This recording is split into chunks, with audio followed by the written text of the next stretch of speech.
আসসালামু আলাইকুম।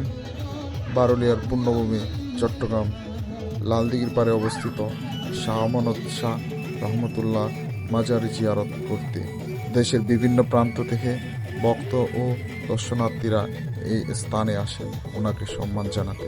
তিনি মহান অলি, তিনি আউলিয়ার একজন। তাদের আগমনে চট্টগ্রাম ধন্য হয়েছে। তিনি হজরত আব্দুল কাদের জিলানী বংশধর। তিনি ইসলামের প্রচার ও আল্লাহ সাধনার জন্য চট্টগ্রামে আসেন। তাহার পূর্বপুরুষ ইরাকে বসবাস করতেন। তিনি আধ্যাত্মিক জ্ঞান সাধনা করেছেন সুদূর বিহার থেকে। তিনি চট্টগ্রাম আসেন এবং তার পরিচয় গোপন রাখেন।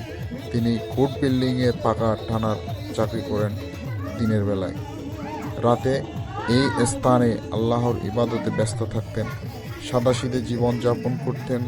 ওনাকে ভক্তরা মিয়া সাহেব বলে সম্বোধন করতেন। ওনার দরবারে ভক্তরা মামলা মোকদ্দমা জেতার জন্য হাজিরা দিতে আসেন।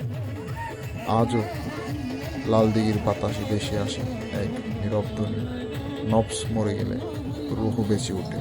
শাহ আমানত শাহ শেখান, সে নিজেকে হারাতে পারে, সে আল্লাহকে পায়।